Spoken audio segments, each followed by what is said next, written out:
જો મિત્રો આપણે અગાઉના લેક્ચરમાં પહેલા પાર્ટની અંદર એવું સમજેલા કે હવે આપણે પાર્ટનો 4 પાર્ટ પૈકીનો બીજો પાર્ટ વનસ્પતિમાં લિંગી પ્રજનન એની વાત કહી રહ્યા છીએ. એની પહેલા આપણે પહેલો પાર્ટ વનસ્પતિમાં અલિંગી પ્રજનનનો શીખ્યા. હવે લિંગી પ્રજનનની આપણે થોડી વાત ગયા વખતે કરી હતી, એ થોડી રિપીટ કરીને પછી આગળ જઈએ. આપણી સામે સ્ક્રીનમાં એ ટૂંકમાં બધા મુદ્દા લખેલા જ છે. લિંગી પ્રજનનની વ્યાખ્યા આપણે લખી છે કે આમ જનરલી આપણને લિંગી પ્રજનન માટે ખ્યાલ એવો હોય કે બે વિજાતીય સજીવો નર અને માદા થકી નવો સજીવ ઉત્પન્ન થાય તો એને લિંગી પ્રજનન કહેવાય. એકચ્યુઅલી આપણે જાણીએ છીએ કે પ્રાણીમાંય ઉભયલિંગી પ્રાણીઓ હોય છે કે દ્વિલિંગી પ્રાણીઓ હોય છે. એમ વનસ્પતિમાં પણ દ્વિલિંગી કે ઉભયલિંગી વનસ્પતિ હોય છે, અથવા તો મોટા ભાગે વનસ્પતિ દ્વિલિંગી કે ઉભયલિંગી જ હોય છે. તો એની અંદર ટૂંકમાં પુષ્પો છે એમાં સ્ત્રીકેસર અને પુંકેસર બંને હોય. પુષ્પ દ્વિલિંગી હોય તો એ પુષ્પ જે છોડ ઉપર છે એ છોડ પણ દ્વિલિંગી કહેવાય. એટલે કોઈક વખત એવું બને કે વનસ્પતિમાં એક જ વનસ્પતિ નર અને માદા પ્રજનન કોષ તરીકે પરાગરજ અને અંડકોષ ઉત્પન્ન કરી અને નવી વનસ્પતિ ઉત્પન્ન કરે તો એક જ સજીવ થકી નવો સજીવ ઉત્પન્ન થયો કહેવાય. તો પણ એને આપણે અલિંગી પ્રજનન ગણતા નથી, એને લિંગી પ્રજનન ગણાય. કારણ કે બે વિજાતીય જન્યુનું નિર્માણ એક જ સજીવે કર્યું તો પછી આપણે એને ગણીએ છીએ લિંગી પ્રજનનમાં. તો અહીંયા એટલા માટે આપણે વ્યાખ્યામાં એવું લખેલું કે એક કે બે વિજાતીય સજીવો, એટલે કે એક તો એ દ્વિલિંગી ઉભયલિંગી હોય અને બે હોય તો એ બંને વિજાતીય સજીવો જ જોઈએ, નર અને માદા. બંને નર એટલે કે પરાગરજ ઉત્પન્ન કરે કે બંને માદા બંને અંડકોષો ઉત્પન્ન કરે તો નવો સજીવ કે નવી વનસ્પતિ ઉત્પન્ન થાય નહીં. એટલે બે હોય તો વિજાતીય જોઈએ. એક સજીવ કે બે વિજાતીય સજીવો એમના દ્વારા જે ભિન્ન જન્યુ ઉત્પન્ન થાય. ભિન્ન જન્યુ એટલે બે અલગ અલગ જન્યુ એવું નહીં, પણ અલગ અલગ લિંગના.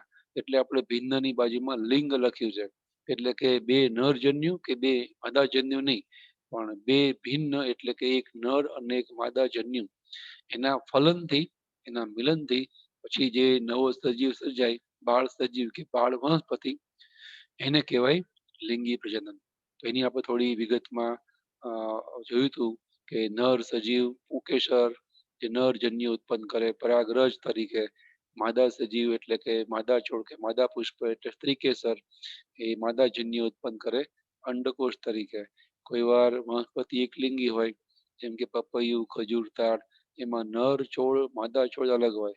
કોઈ વખત અથવા મોટા ભાગે વનસ્પતિ જાસૂદ, ગુલાબ આપણી આસપાસ જોવા મળતી મોટા ભાગની વનસ્પતિ એ દ્વિલિંગી કે ઉભયલિંગી હોય છે. એમાં પુષ્પો જ દ્વિલિંગી હોય, સ્ત્રીકેસર અને પુંકેસર બંને આપણને જોવા મળે. આપણે આ બધી વિગતો જોઈ હતી.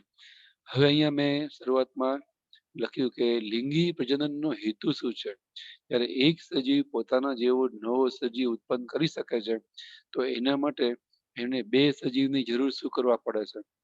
તો અહીંયા એનો હેતુ અથવા તો અહીંયા હેતુની જગ્યાએ આપણે મહત્વ પણ લખી શકીએ. હેતુ કો અથવા તો મહત્વ કો.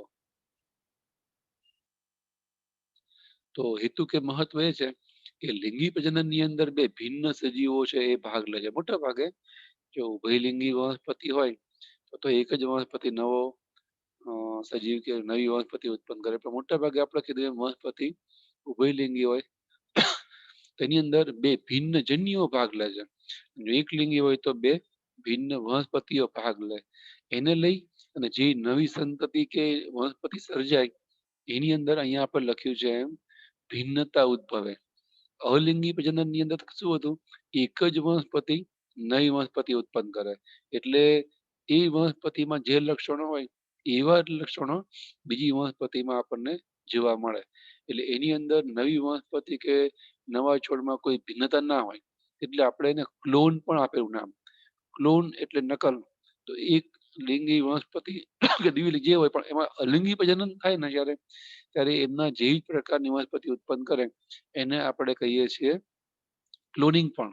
કારણ કે અદલ બરાબર એના જેવી જ વનસ્પતિ હોય તો એની અંદર કોઈ સંતતિઓમાં પેઢી દર પેઢી ભિન્નતા ના ઉત્પન્ન થાય. તો એ બાબત અહીંયા ઉલટી છે. લિંગી પ્રજનનમાં બે ભિન્ન જન્યુઓ કે બે ભિન્ન વિજાતીય સજીવો થકી નવો સજીવ કે નવી વનસ્પતિ સર્જાય એ જેમાંથી સર્જાય છે બે વનસ્પતિના લક્ષણો એની અંદર વારસામાં ઉતરી આવે, એટલે એને લઈ અને એમાં ભિન્નતા સર્જાય. 100% માદા છોડ જેવી ના હોય કે 100% નવી વનસ્પતિ સંતતિ એ નર છોડ જેવી ના હોય. બે થકી વનસ્પતિ ઉત્પન્ન થઈ જાય એટલે એમાં બંનેના થોડા થોડા લક્ષણોનું મિશ્રણ હોય, એટલે કે એમાં ભિન્નતા ઉત્પન્ન થઈ. તો એવી રીતે લિંગી પ્રજનનથી ભિન્નતા ઉદ્ભવે છે, જે ઉદ્વિકાસ માટે જરૂરી છે. ઉદ્વિકાસની અંદર આપણે એવું સમજીએ છીએ, આપણે આગળ ઉપર 7મા પાઠમાં આવશે, જે આપણે ઉદ્વિકાસની વાતો શીખ્યા 7મા પાઠમાં, એની અંદર આપણે ઉદ્વિકાસ શબ્દનો અર્થ એવો છે, ઉદ એટલે આગળ, પ્રગતિકારક, અને વિકાસ એટલે ફેરફાર. શરીરમાં, સજીવમાં, જાતિમાં, દરેક સજીવમાં, જાતિઓમાં સતત ફેરફારો થયા રાખે છે. એ ફેરફારો તો જ ટકે જો લાભકારક હોય, પ્રગતિકારક હોય. એ ફેરફાર જો લાભકારક ના હોય, એટલે કે એ સજીવમાં થયેલો ફેરફાર રચનાકીય કે દેહ ધાર્મિક, શરીરમાં દેખાવમાં ફેરફાર થાય રચનાકીય, અને શરીરની ધાર્મિક ક્રિયામાં જૈવિક ક્રિયામાં ફેરફાર થાય તે ધાર્મિક ફેરફાર. એ જે વાતાવરણમાં સજીવો જીવે છે એ વાતાવરણ અનુકૂળ ના હોય તો એ ફેરફાર એને વાતાવરણ સાથે સુસંગત નહીં થવા દે, એ મરી જશે. સજીવ કે આખી જાતિ દુનિયામાંથી લુપ્ત થઈ જશે. તો ઉદ્વિકાસની અંદર એવા જ ફેરફારો ટકી શકે, અથવા એવા જ ફેરફારો જેમાં થાય સજીવમાં, સજીવ ટકી શકે જે ફેરફારો પર્યાવરણને અનુકૂળ હોય, કુદરતમાં યોગ્ય હોય, કુદરતમાં પસંદગી પામવા યોગ્ય હોય. આપણે ડાર્વિનનો પ્રાકૃતિક પસંદગી શીખ્યા ને, તો અહીંયા ઉદ્વિકાસની અંદર પ્રકૃતિ પરિવર્તનશીલ છે. આપણે એવું શીખ્યા કે દુનિયામાં વાતાવરણ સતત પરિવર્તન પામે છે. પૃથ્વીનો 25 લાખ વર્ષ પહેલા જે જન્મ, પૃથ્વીમાં 25 લાખ વર્ષ પહેલા સસ્તનો જન્મ થયો, અને અબજ વર્ષ પહેલા, અબજ 4 સાડા 4 અબજ વર્ષ પહેલા પૃથ્વી ઉત્પન્ન થઈ, ત્યારે જે વાતાવરણ હતું અત્યારે નથી. સતત ફેરફાર થયા રાખે છે, અને હજુ અબજો વર્ષ પછી આવું વાતાવરણ નહીં રહે, કે જુદી પ્રકારનું વાતાવરણ હશે. તો પૃથ્વીમાં પ્રકૃતિ એટલે કે પર્યાવરણ, વાતાવરણ પરિવર્તનશીલ છે. તો સજીવોએ ભલે એ પરિવર્તન બહુ ધીમું છે, મેં કીધું એમ અબજો વર્ષો, લાખો વર્ષોના ફેરફારો થાય, બહુ ધીમે ફેરફારો થાય, આપણે ઝડપથી નોંધી શકીએ નહીં. તો એ ભલે બહુ બહુ ધીમી પ્રક્રિયા છે, તો એની સામે સજીવોએ પણ ભલે બહુ બહુ ધીમી પ્રક્રિયા પ્રમાણે પણ પોતાનામાં પ્રકૃતિમાં ફેરફાર થાય છે પ્રમાણે ફેરફાર કરવા પડે તો જ ટકે. તો સજીવોમાં એ ફેરફાર ક્યારે થાય, ભિન્નતા ક્યારે થાય, જો એ સજીવ લિંગી પ્રજનનથી ઉત્પન્ન થયો હોય તો. એટલે ઉદ્વિકાસના સંદર્ભમાં લાભકારક પ્રજનન એ આ લિંગી પ્રજનન કહેવાય. તો આવું કે આપણને નીટના સંદર્ભમાં પૂછાય તો ખ્યાલ રહેવો જોઈએ કે વનસ્પતિ પ્રજનન નહીં, બીજાણુ સર્જન, કલિકા સર્જન નહીં, ઉદ્વિકાસ માટે એ પ્રજનન લાભકારક નથી.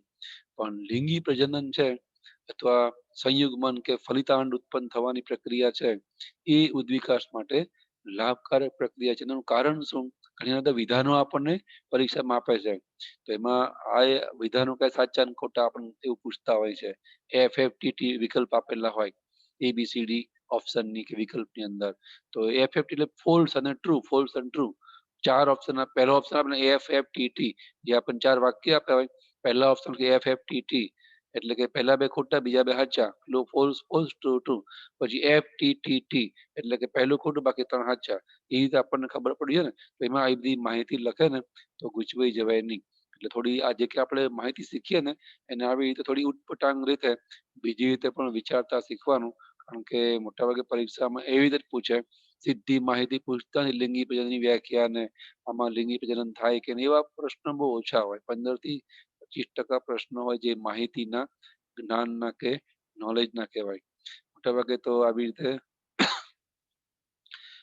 કોમ્પિટિટિવ એક્ઝામ હોય, હરીફાઈ બહુ મોટી હોય, એટલે મોટાભાગે એમાં એક પ્રકરણને લગતા પ્રશ્નોના બદલે એક કરતા વધારે પ્રકરણને સાંકળે એવા પ્રશ્નો પૂછાય, અને એમાં એ મોટાભાગે આવી રીતે તમને એ નોલેજ કે જ્ઞાન કે માહિતીને ઉપયોજન, ઉપયોગની દ્રષ્ટિએ તમને એ કેટલું સમજાય છે એવી રીતને પૂછે. તો તમને આવડવું જોઈએ ને હવે, કે આવડશે ને હવે કે લિંગી પ્રજનન છે એ ભિન્નતા ઉત્પન્ન કરે સંતતિઓમાં, એ પ્રકારનું પ્રજનન છે, અને ભિન્નતા ઉત્પન્ન થવી એ ઉદ્વિકાસની પ્રક્રિયા માટે આવકારદાયક છે. માટે ઉદ્વિકાસ માટે લિંગી પ્રજનન છે એ અનિવાર્ય છે.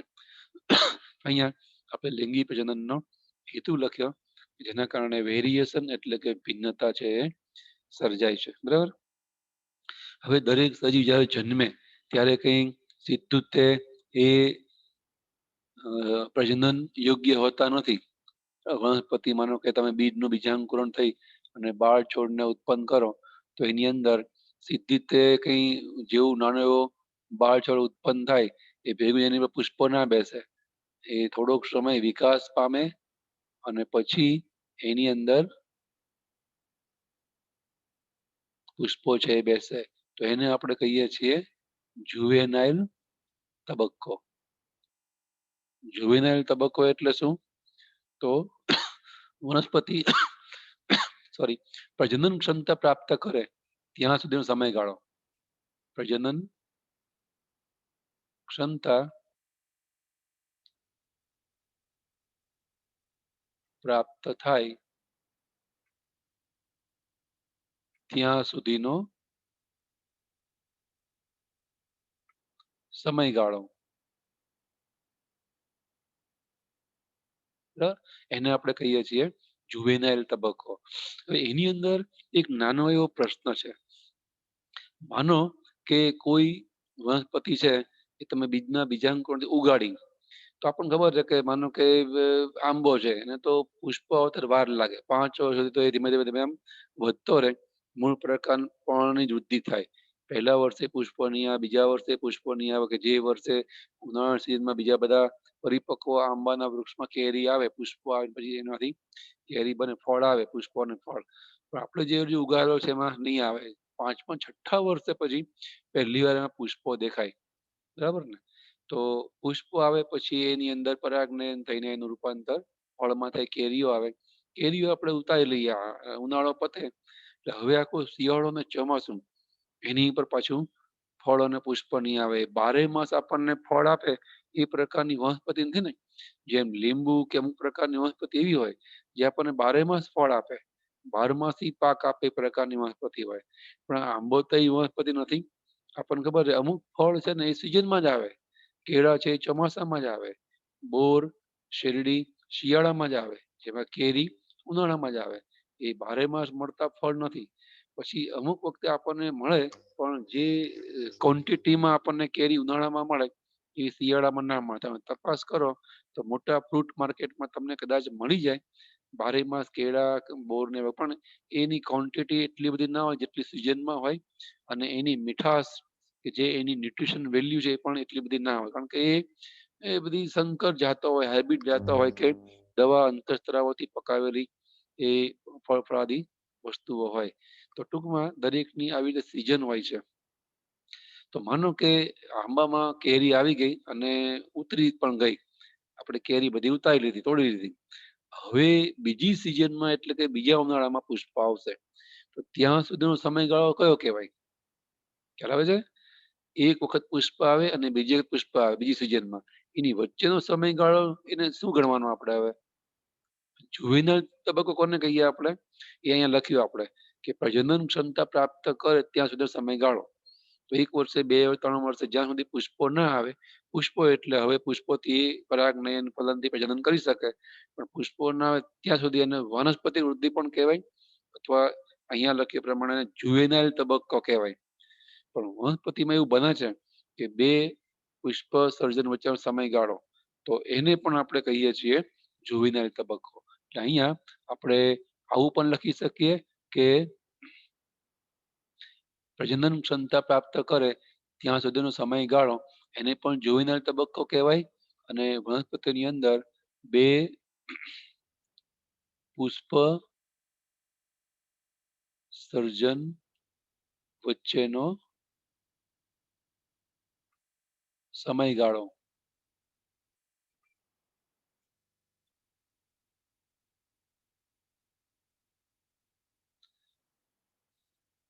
એને પણ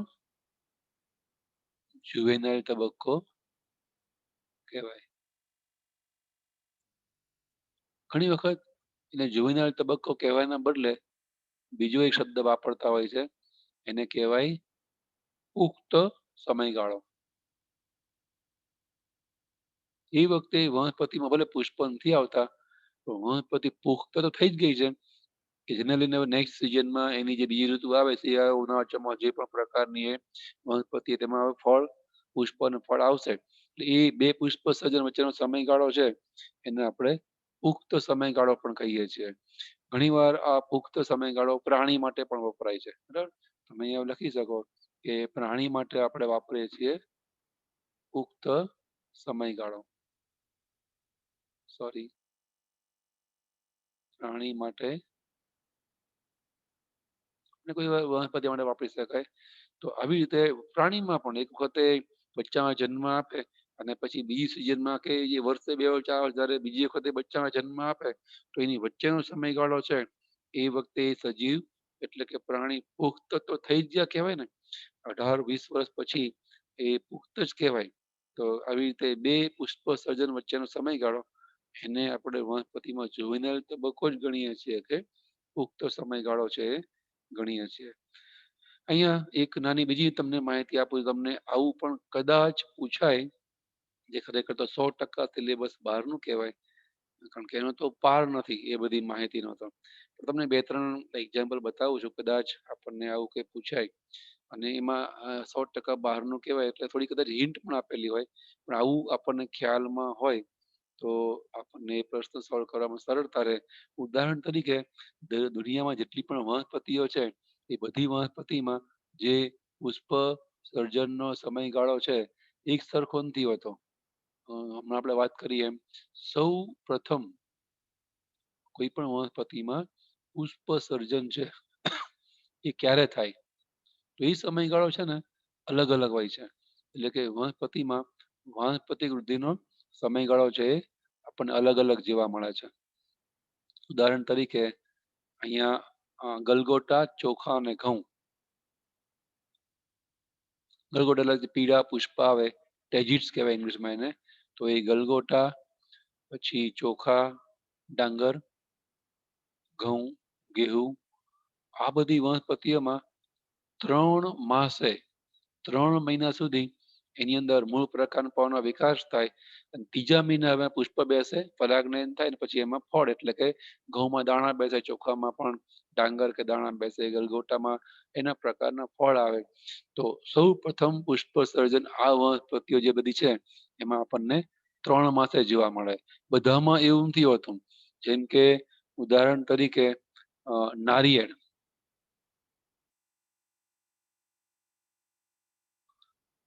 નારિયેળની અંદર લગભગ 5 થી 8 વર્ષે ઉપર તમે જો માસની વાત છે, અહીંયા 5 થી 8 વર્ષની વાત છે.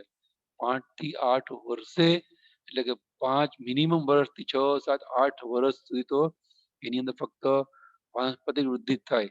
પછી એની અંદર પુષ્પ સર્જન થાય. પછી દર વર્ષે થાય પણ એને પુષ્પ સર્જનમાં આટલો સમયગાળો લાગતો હોય છે. એ સિવાય આપણે હમણાં વાત કરી આંબાની. આંબાની ઘણી બધી જાત આવતી હોય છે, કેસર ને આ તે બધી. તો એની અંદર પણ જાત પ્રમાણે મિનિમમ 3 થી મેક્સિમમ 6 વર્ષ લાગે પ્રથમ પુષ્પ સર્જન થતા. તો આવી રીતે દરેક વનસ્પતિમાં પુષ્પ સર્જનનો ગાળો અલગ અલગ હોય છે. પ્રાણીમાં પણ આપણે જ્યારે પ્રાણી વાત શીખીએ ત્યારે જોઈશું એમાં પણ એવું જ હોય. પ્રાણીમાં પણ કોઈક પ્રાણી છે એ વર્ષ પછી જ જન્મના વર્ષ પછી બચ્ચા પેદા કરી શકે એવી રીતે પ્રજનનિક પુખ્ત થઈ જાય. તો આપણે જાણીએ માણસની અંદર 12 13 14 વર્ષની ઉંમરે તરુણાવસ્થામાં વ્યક્તિ પ્રવેશે. એની અંદર શુક્રપિંડ અંડપિંડનો વિકાસ થાય, વીર્ય સ્ખલન, માસિક સ્ત્રાવ વગેરે શરૂ થાય. માણસમાં 12 13 વર્ષની ઉંમર છે. હાથીની અંદર એ ગાળો સમયગાળો વધારે છે. તો વનસ્પતિની જેમ જ પ્રાણીઓમાં પણ જે પ્રજનનિક પુખ્તતા પ્રાપ્ત થવી એ ગાળો દરેકમાં અલગ અલગ હોય છે. એમાંય આપણને થોડી એક બે વનસ્પતિના ઉદાહરણ આપ્યા છે. જેમ કે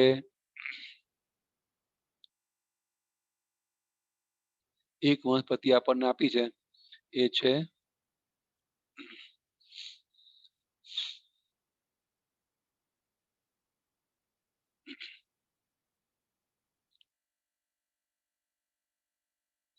વાંસ, બાંબુ ટ્રી. જે વાંસ છે ને એના માટે એવું કહેવાય છે કે એમાં લગભગ 50 થી 100 વર્ષે પુષ્પ આવે. આ માહિતી છે ને એ આપણને પાઠ્યપુસ્તકમાં આપેલી છે. તો આના આધારે મેં તમને આ બધી ઉપરની જે વિગતો બતાવી એ તમને ખ્યાલમાં આવે કે આપણને કદાચ આવું બધું થોડું ખ્યાલમાં હોય તો સારું કે દરેક વનસ્પતિમાં પુષ્પ સર્જનનો ગાળો છે એ અલગ અલગ હોય છે. તો વાંસની અંદર અહીંયા આપણને આપ્યું છે એ પ્રમાણે લગભગ 50 થી 100 વર્ષે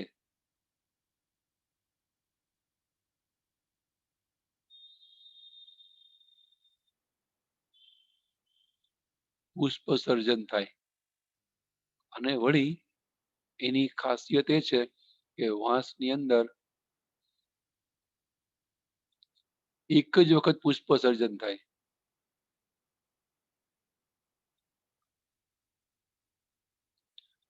પુષ્પ સર્જન થયા પછી એ વનસ્પતિ છે એ નાશ પામશે. બરાબર. તો આવી રીતે વાંસ માટે આપણને આવી એક માહિતી આપી છે. બીજી એક વનસ્પતિ આપણને આપી છે એ છે નીલકુરંજી વનસ્પતિ. નીલકુરંજી વનસ્પતિ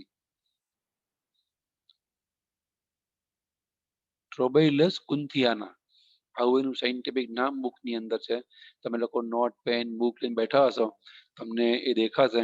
એનું સાયન્ટિફિક નામ વૈજ્ઞાનિક નામ છે સ્ટ્રોબાઇલસ કુન્થિયાના. તો એવી રીતે એ સ્ટ્રોબાઇલસ કુન્થિયાના છે અને એનું ગુજરાતી નામ છે અહીંયા આપણે લખીએ એમ નીલકુરંજી વનસ્પતિ. બરાબર. તો એ નીલકુરંજી વનસ્પતિ એની એક ખાસિયત જે આપણને મોટા ભાગે કેરળ બાજુ એટલે કે સાઉથ ઇન્ડિયામાં જોવા મળે છે.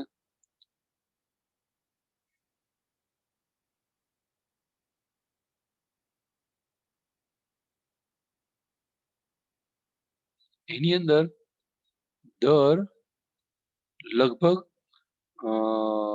12 વર્ષે પુષ્પ સર્જન થાય છે. 12 વર્ષ સુધી એ જુવેનાઇલ તબક્કામાં રહે. એટલે જુવેનાઇલ તબક્કો જેમ આપણે હમણાં કીધું ને શરૂઆતનો જુવેનાઇલ તબક્કો છે દરેકનો અલગ અલગ હોય. પુષ્પ સર્જનનો ગાળો 3 મહિના 5 અને 8 વર્ષ નાળિયેરમાં એમ એમ એક વખત પુષ્પ સર્જન થયા પછી વનસ્પતિ બહુ વર્ષાયુ હોય તો બે પુષ્પ સર્જન વચ્ચેનો સમયગાળો પણ અલગ અલગ હોય. જેમ કે વાંસમાં તો એક જ પુષ્પ સર્જન થાય 50 કે 100 વર્ષે. વાંસની પણ ઘણી પેટજ હતી હોય એ પ્રમાણે આટલો મોટો ગાળો છે. કોઈકમાં 100 વર્ષે પુષ્પ આવે, કોઈ વાર 50 વર્ષે આવે એવી રીતે. એમ આ નીલકુરંજી વનસ્પતિ છે એ દર 12 વર્ષ છેલ્લે આમાં આપણે બુકમાં લખી 2006 માં આવ્યા હતા પછી 2018 માં પુષ્પ સર્જન થયું હશે. બરાબર. તો અહીંયા દર 12 વર્ષે એમાં પુષ્પ સર્જન થાય અને કેરળના બધા પર્વતીય વિસ્તારો એમાં આવેલી આ નીલકુરંજી વનસ્પતિ એમાં ભૂરા અને એવા રંગીન પુષ્પોથી મોટા મોટા બ્લુ રંગના પટ્ટાઓ સર્જાય. તો જે પ્રવાસીઓ હોય જે ફરવા વાળી વ્યક્તિઓ બધી ટુરિસ્ટ એને ગમે એટલે એ સિઝન કે જ્યારે એમાં 12 વર્ષે પુષ્પ સર્જન થાય ત્યારે સહેલાણીઓ ટુરિસ્ટો તો બહુ ત્યાં ઉભરાય બહુ ત્યાં જાય કારણ કે આ નજારો દર 12 વર્ષે એકવાર જોવા મળતો હોય છે. પણ આપણો અહીંયા વિજ્ઞાન દ્રષ્ટિએ મેટર એ છે માહિતી આપવાની કે શીખવાની યાદ રાખવાની આપણે છે કે આવી રીતે પ્રથમ પુષ્પ સર્જનનો સમયગાળો અલગ અલગ હોય છે લિંગી પ્રજનન માટે અને બે પુષ્પ સર્જનનો સમયગાળો પણ દરેક વનસ્પતિમાં અલગ અલગ હોય છે, સરખો હોતો નથી. તો આટલી વિગત આપણને ખ્યાલમાં આવી જોઈએ. આનું કારણ શું? તો આનું કારણ છે કે દરેક વનસ્પતિ છે એની અંદર જે અંતઃસ્ત્રાવો છે એ અંતઃસ્ત્રાવો એ અલગ અલગ પ્રકારના હોય. એટલે આખી જે આ ઉપરની પ્રક્રિયા છે એ પુષ્પ સર્જનની વહેલા પુષ્પ સર્જન કોઈકમાં થાય, કોઈકમાં મોડું પુષ્પ સર્જન થાય.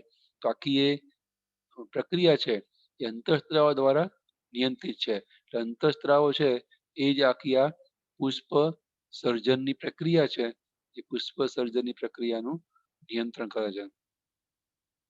અંતઃસ્ત્રાવ પુષ્પ સર્જનને નિયંત્રિત કરે છે. એટલે એ અંતઃસ્ત્રાવોના પ્રકાર પ્રમાણ એ પ્રમાણે એની અંદર પુષ્પ સર્જન વહેલું કે મોડું સર્જાય અને એ પ્રકારે બે પુષ્પ સર્જન વચ્ચેનો ગાળો છે એ પણ અલગ અલગ પ્રકારનો આપણને જોવા મળે. તો આ એક લિંગી પ્રજનનની અંદર થોડી વનસ્પતિના સંદર્ભમાં આપણે પુષ્પની વાત છે એ શીખ્યા. હવે એકચ્યુઅલી જે લિંગી પ્રજનન છે એ પ્રક્રિયાની આપણે શરૂઆત કરીએ તો એની અંદર આપણને એવું આપે છે કે લિંગી પ્રજનનની આખી પ્રક્રિયા છે એ 3 ભાગમાં વહેંચાય છે.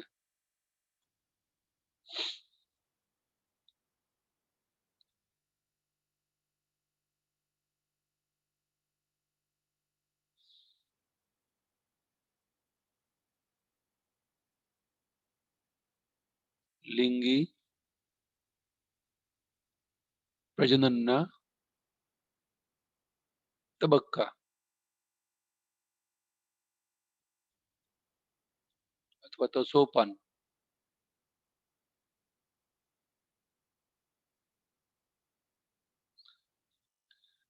તો અહીંયા આપણને આપે છે કે એની અંદર આપણને 3 તબક્કાઓ જોવા મળે છે.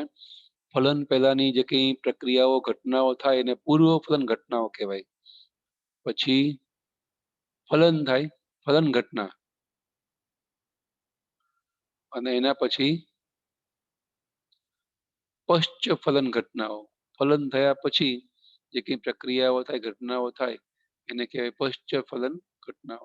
તો આવી રીતે પૂર્વ ફલન, ફલન અને પશ્ચ ફલન એવી 3 તબક્કામાં આખી લિંગી પ્રજનનની પ્રક્રિયા છે એ વહેંચાયેલી છે.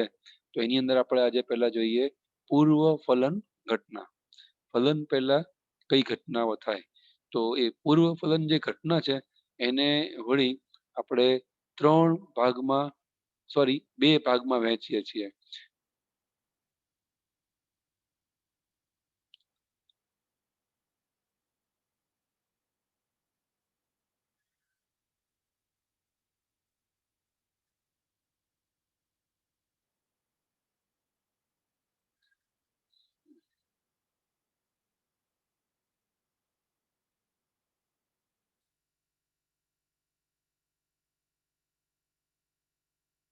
તેને 2 ભાગમાં સમજણ સરળતા માટે વહેંચવામાં આવે છે.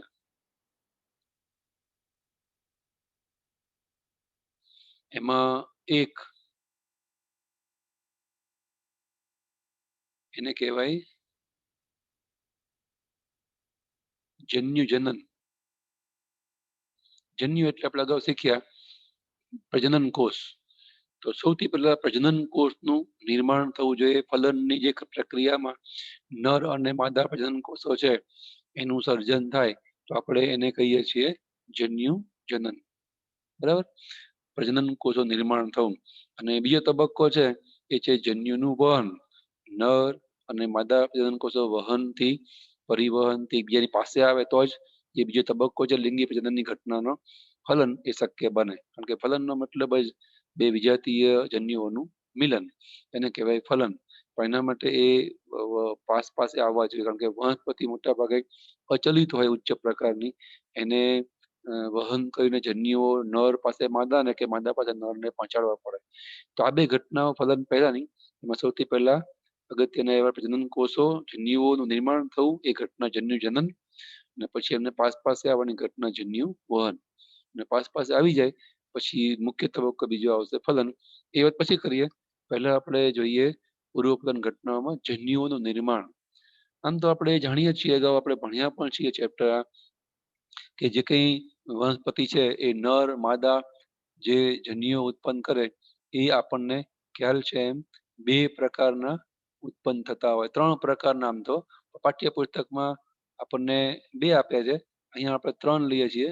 બીજા કોર્સને ધ્યાનમાં રાખીને, જૂના કોર્સ અને બધા સાહિત્ય ધ્યાનમાં રાખીને મેં તમને અગાઉ ફર્સ્ટ લેક્ચર સમજાવેલું. આપણે આકાશ એલન જે બધી બુક્સ છે, રેફરન્સ છે, એ સિવાય બીજી પણ સાહિત્ય છે એને ધ્યાનમાં રાખીને બધી જેટલી માહિતી શક્ય હોય એટલી અહીંયા આપણે યાદ કરવા પ્રયત્ન કરીએ, સમજવા પ્રયત્ન કરીએ છીએ. તો ઘણી વાર એવું બને કે વનસ્પતિની અંદર આપણને નર અને માદા પ્રજનન કોષો જે ઉત્પન્ન થાય છે એ દેખાવમાં સરખા જ જોવા મળે. તો એને કહેવાય સમજન્યુ. ઇંગ્લિશમાં એને કહેવાય આઇસોગેમી, અથવા વનસ્પતિને કહેવાય આઇસોગેમસ વનસ્પતિ. જેમ કે ક્લેડોફોરા અને યુલોથ્રિક્સ જેવી વનસ્પતિ.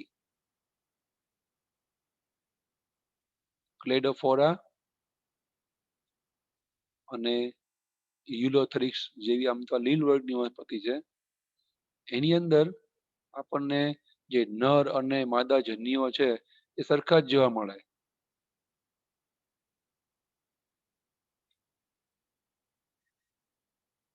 જો અહીંયા આપણી સામે બે વસ્તુ છે,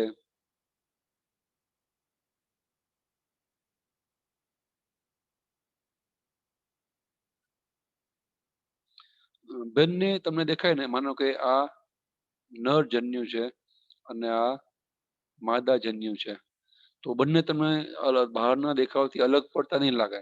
જ્યારે નર અને માદા જન્યુ કદ, આકાર, દેખાવમાં સરખા, અલબત્ત જન્યુની દ્રષ્ટિ જુદા હોય.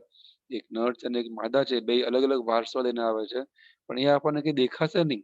દેખાવમાં તો આપણને સરખા જ લાગે છે. તેને કહેવાય સમજન્યુ કે આઈસો ગેમેટ્સ કહેવાય. પ્લાન્ટ ને વનસ્પતિના આઈસો ગેમસ પ્લાન્ટ કહેવાય. સમજન્યુતા દર્શાવતો વનસ્પતિ કે છોડ. તો ક્લિડોફોરા ઇયોથિસમાં આપણને આવું જોવા મળે, સમજન્યુતા. એની અંદર જન્યુ ઉત્પન્ન થાય એ ઘટનામાં આપણને બંને જન્યુ સરખા જ લાગશે. કોઈક વાર એ કદ અને આકારમાં જુદા પણ હોય, તો એ જુદા હોય ને એ વખતે આપણે એને કહીએ છીએ વિષમજન્યુ. વિષમજન્યુનો મતલબ થાય હિટ્રોગેમસ પ્લાન્ટ. હિટ્રો એટલે અલગ, એટલે એને કહેવાય વિષમજન્યુ પ્લાન્ટ, હિટ્રોગેમસ પ્લાન્ટ, જેમાં નર અને માદા જન્યુ છે અલગ અલગ પ્રકારના આપણને જોવા મળે. ઉદાહરણ તરીકે ફરી એક વનસ્પતિનું ઉદાહરણ છે ફ્યુકસ. ફ્યુકસ ની અંદર આપણને જે માદા જન્યુ છે થોડો હેવી જોવા મળશે, આવી રીતે આ માદા જન્યુ છે. એની સામે જે નર જન્યુ છે એ કદમાં સૂક્ષ્મ અને આવી રીતે કસાવાળો ચલિત જોવા મળશે. આ છે નર જન્યુ છે. તમને જોઈને ખબર પડીએ નર અને માદા જન્યુ બંને કદ, આકાર, ઇવન આને તો વર્તણૂકમાં અલગ છે. માદા સ્થિર છે, અચલિત છે, નરમાં કસા છે એટલે એ ચલિત છે વગેરે. તો જ્યારે નર અને માદા જન્યુ અલગ અલગ પ્રકારના હોય તો એવી પ્રકારની વનસ્પતિને આપણે કહીએ છીએ જન્યુ જનનની દ્રષ્ટિએ વિષમ જન્યુતા દર્શાવતી વનસ્પતિ. એની અંદર જન્યુઓ અલગ અલગ પ્રકારના આપણને જોવા મળે. એમાંય આ બાબત આમ તો પ્રાણીમાં આવે, પણ અહીંયા આપણે પ્રકારની વાત કરીએ છીએ જન્યુ જનનનો, તો એ લખી નાખે, એને કહેવાય અંડજન્યુ પ્રકારનું જન્યુ જનન. અંડજન્યુ. એની અંદર નર પ્રાણીમાં શુક્રકોષ ઉત્પન્ન થાય. આ જો કે મેં કીધું એમ પ્રાણીની વાત છે. વનસ્પતિ હોય તો એમાં પરાગરજ છે ઉત્પન્ન થાય, અને એની સામે જો માદા પ્રાણી હોય તો એની અંદર અંડકોષ ઉત્પન્ન થાય. ઇવન વનસ્પતિ હોય તો પણ એમાં અંડકોષ ઉત્પન્ન થાય. આમ અહીંયા એક નર જન્યુને આપણે અંડકોષ કહીએ છીએ અને બીજાને પરાગરજ કહીએ છીએ. તો આ પ્રકારના જન્યુ જનનને આપણે ગણીએ છીએ અંડજન્યુ પ્રકારનું જન્યુ જનન.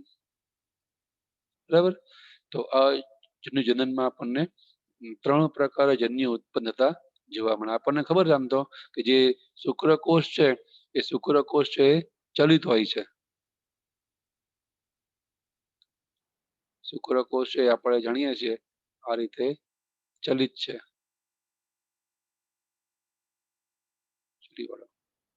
અને અંડકોષ છે એ અચલિત હોય, એ થોડો આવો ભારે હોય. અને પરાગરજ છે એ મૂળભૂત તો અચલિત છે.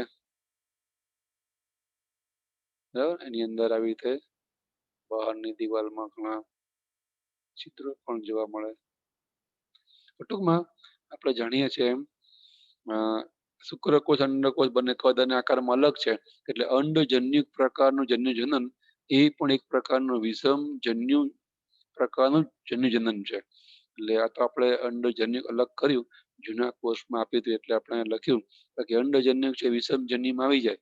એટલે આપણી એનસીઆરટી બુકમાં અંડજન્યુ પ્રકારનું જન્યુ જનન એને ગણાવેલું નથી.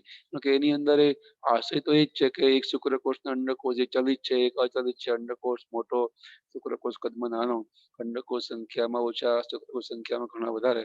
એ અલગ અલગ છે કદ, આકાર, વર્તણૂકમાં, સંખ્યામાં, એટલે એને વિષમ જન્યુમાં તે મૂકવામાં આવે છે. તો આ થઈ જન્યુ જનનના પ્રકારની વાત. જન્યુ જનન જે વનસ્પતિ કરે, જન્યુ ઉત્પન્ન કરે, એમાં આપણને બે પ્રકાર જોવા મળે છે. એ આપણે અગાઉ સમજી ગયા. અહીંયા થોડા અલગ બે શબ્દોથી એને આપણે સમજીએ કે જે વનસ્પતિ એવી છે કે જેની અંદર બંને જન્યુઓ એક જ વનસ્પતિમાં ઉત્પન્ન થતા જોવા મળે તો એને કહેવાય એક સદની વનસ્પતિ. અહીંયા સદનનો મતલબ થાય રહેઠાણ અથવા તો એક ગૃહી વનસ્પતિ. ગૃહ એટલે ઘર, એ આપણને ખબર છે. એક ગૃહી વનસ્પતિ. તો એની અંદર આપણને શું જોવા મળે? ઉદાહરણ તરીકે એક સદની અથવા એક ગૃહી વનસ્પતિ, અને એની સામે બીજી એક વનસ્પતિ છે એ દ્વિસદની કે દ્વિગૃહી વનસ્પતિ છે. આપણે અહીંયા બંને તફાવતના રૂપમાં લખીએ થોડું સારું રહેશે.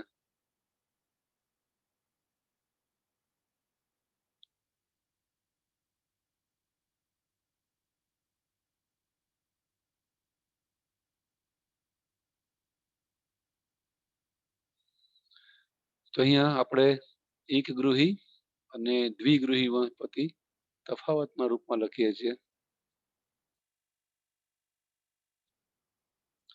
અહીંયા વનસ્પતિ જન્યુ ઉત્પન્ન કરે અલગ અલગ પ્રકારના, એના દ્રષ્ટિકોણથી આપણે બે પ્રકાર પાડીએ છીએ. સદન એટલે રહેઠાણ, આપણે હમણાં ગણાવ્યું એમ, એ દ્રષ્ટિકોણથી એક વનસ્પતિ એક સદની હોય અથવા તો એક ગૃહી હોય, અને બીજી વનસ્પતિ છે એની સામે એને આપણે કહીએ છીએ દ્વિસદની અથવા તો એને આપણે ગણીએ છીએ દ્વિગૃહી વનસ્પતિ. દ્વિસદની અથવા તો દ્વિગૃહી વનસ્પતિ. હવે બેયમાં ફેર શું?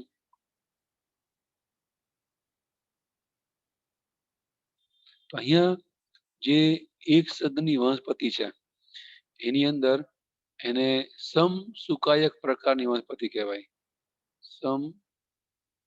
સમસુકાયક વનસ્પતિ. એની સામે જે આ દ્વિસદની વનસ્પતિ છે એને આપણે કહીએ છીએ વિષમ સુખાયક પ્રકારની વનસ્પતિ. વિષમ સુખાયક પ્રકારની વનસ્પતિ. તમને સુખાઈ તો શબ્દ યાદ હશે જ. સુખાઈ એટલે વનસ્પતિનો દેહ. એવો વનસ્પતિનો દેહ કે જેને આપણે મૂળ પ્રકાર પર્ણમાં વાંચી શકીએ નહીં, તો એ દ્રષ્ટિકોણથી આપણે સુકાઈ કહીએ છીએ. કારણ કે વનસ્પતિના એ અંગને નામ તો આપવું જ પડે. આપણે એને મૂળ કે પ્રકાંડ કે પર્ણ કહી શકતા નથી, તેને શું કહેવું? તો એ વખતે આપણે સુકાઈ કહીએ છીએ. મોટા ભાગે લીલ વનસ્પતિ છે તો લીલમાં કઈ મૂળ પ્રકાર પર્ણ ના હોય, તો એને એ કહેવું શું? લીલનું જે દેખાય છે આપણને શરીર, તો એ લીલને કહેવું શું? તેને આપણે કહીએ સુકાઈ. તો એ સમસુકાયક એક સદની વનસ્પતિમાં, એટલે કે એક જ સુકાઈ ઉપરથી આપણને નર અને માદા બંને પ્રજનન કોષ છે ઉત્પન્ન થતા જોવા મળે. આપણે હમણાં ઉપર ઉદાહરણ ગણાયું એમ પપૈયું અથવા તો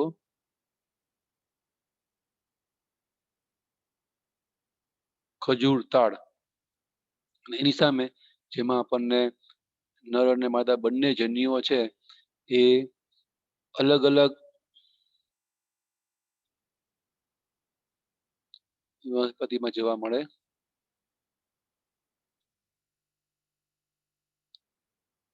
અહીંયા આપણે ટાઇટલ છે એ બદલાવવું પડશે. કુકરબીટા. કુકરબીટા એટલે ટિંડોળા, ગિલોડી એ બધી પ્રકારની વનસ્પતિ છે એ કુકરબીટામાં આવે. ઉપર આપણે હમણાં ગણાવ્યું છે એમ નારિયેળ. અહીંયા દ્વિગૃહી વનસ્પતિ એટલે જેની અંદર બે રહેઠાણ છે, બે ગૃહ એટલે ઘર છે, નર માદા અલગ અલગ. તો આપણે જાણીએ છીએ કે જે પપૈયું છે ને એ પ્રકારની વનસ્પતિ છે કે જેની અંદર આપણને નર અને માદા પુષ્પો એ અલગ અલગ જગ્યાએ જોવા મળે છે.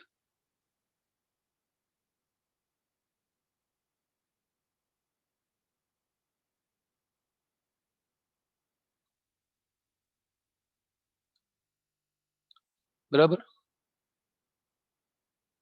અહીંયા થોડું આપણે બદલાવીએ કે અહીંયા આવશે એક ગૃહી કે એક સદની. અહીંયા આવશે દ્વિસદની અથવા દ્વિગૃહી. એટલે શું કે પપૈયાની અંદર આપણને નર અને માદા પુષ્પો અલગ અલગ જગ્યાએ જોવા મળે ને, નર છોડ ઉપર નર પુષ્પ જોઈએ, માદા છોડ ઉપર માદા પુષ્પ જ આપણને જોવા મળે. તો અલગ અલગ પ્રકારના બે દેહ, બે વનસ્પતિથી લિંગી પ્રજનન છે એ શક્ય બને. તો નીચે પણ શબ્દમાં આપણે ફેરફાર કરવો પડશે કે જે બે અલગ અલગ પ્રકારના આપણને વનસ્પતિ જોવા મળે, દેહ સુકાય, એટલે એને આપણે કહીએ છીએ વિષમ સુકાયક.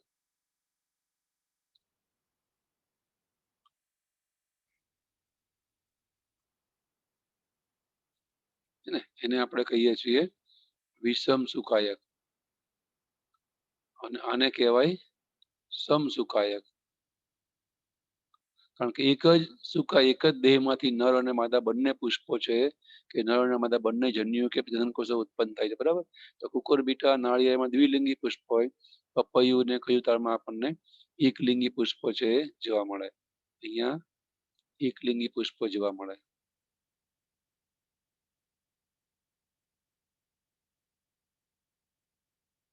અહીંયા આપણને દ્વિલિંગી કે ઉભયલિંગી પુષ્પો જોવા મળે.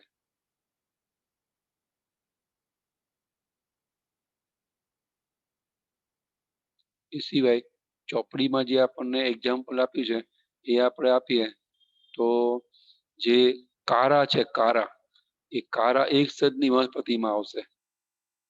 કારા નામની વનસ્પતિ છે, કારા નામની લીલ, એનું આપણને ચિત્ર આપ્યું છે. આવી રીતે પ્રકાંડ તો ના કહેવાય, લીલમાં તો કઈ પ્રકાંડ ના હોય, સુકાય હોય, પણ જેનો દેહ છે, પ્રકાંડ જેવા આવો દેહ છે, એની ઉપરથી આપણને બતાવ્યું કે આવી રીતે એક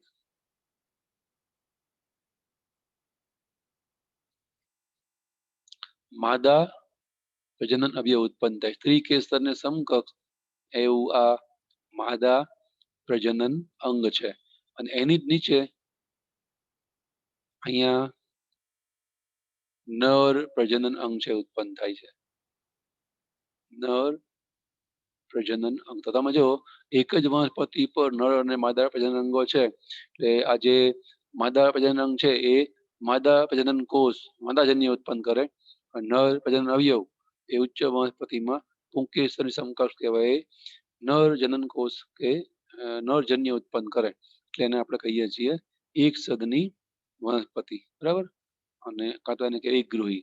એની સામે તમે અહીંયા જો દ્વિસદની વનસ્પતિ, એમાં આપણને ચોપડીમાં આપણી એનસીઈઆરટી બુકમાં એક એક્ઝામ્પલ આપી છે માર્કેન્સિયાનું. માર્કેન્સિયા દ્વિઅંગી સોરી દ્વિઅંગી વનસ્પતિ છે. તો એની અંદર આપણને એવું આપી છે કે જે માર્કેન્સિયા છે એ માર્કેન્સિયાની અંદર આપણને દ્વિસદની વનસ્પતિ તરીકે બે સુકાઈ જોવા મળશે. એમાં આપણને આવું પિક્ચર આપી છે.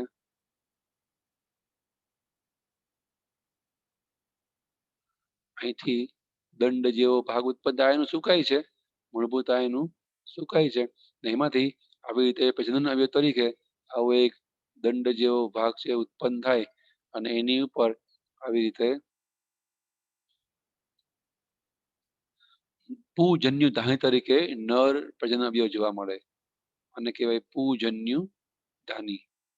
એની સામે બીજા સુકાઈ ઉપર આપણને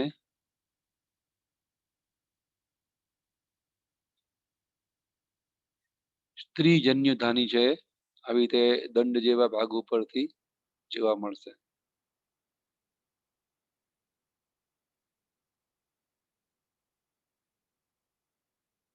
અને આપણે નામ આપીએ છીએ સ્ત્રીજન્યુ ધાની, જેમાં માદા જન્યુ છે ઉત્પન્ન થાય. અહીંયા તમે જો આ જે છે એને કહેવાય નર સુકાય, આને કહેવાય માદા સુકાય. બે અલગ અલગ છે ને, એ તેને કહેવાય વિષમ સુખાયક પ્રકારની વનસ્પતિ, દ્વિગૃહી વનસ્પતિ. તો આવી રીતે જન્યુ જનન છે એ અલગ અલગ પ્રકારની નિમ્ન કે ઉચ્ચ વનસ્પતિઓમાં અલગ અલગ પ્રકારે થતું આપણને જોવા મળશે, બરાબર. એ સિવાય હવે આપણે સમજીએ એ જે પ્રક્રિયા છે પહેલી પૂર્વ ફલન ઘટના, એનો બીજો ભાગ. પહેલો ભાગ સમજ્યા છીએ પૂર્વ ફલન ઘટના જન્યુ જનન. હવે બીજો ભાગ આપણે સમજીએ છીએ એ છે બી પાર્ટ, જન્યુનું વહન. આવી રીતે એક સદની દ્વિસદની વનસ્પતિ જે કઈ જન્યુ ઉત્પન્ન કરે એ જન્યુનું વહન કેવી રીતે થાય છે. એકચ્યુઅલી જન્યુનું વહન છે એ વનસ્પતિમાં જે નરજન્યુ તરીકે પરાગરજ છે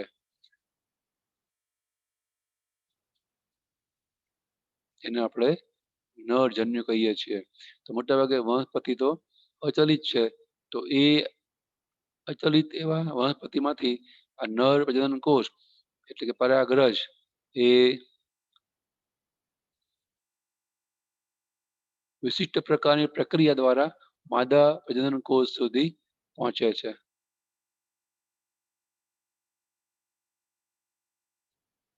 એને આપણે કહીએ છીએ પરાગ નયન. તો પરાગ નયન દ્વારા જે નર પ્રજનન કોષ છે એ માદા પ્રજનન કોષ એટલે કે સ્ત્રીકર સુધી પહોંચે છે. અહીંયા જે પરાગ નયન છે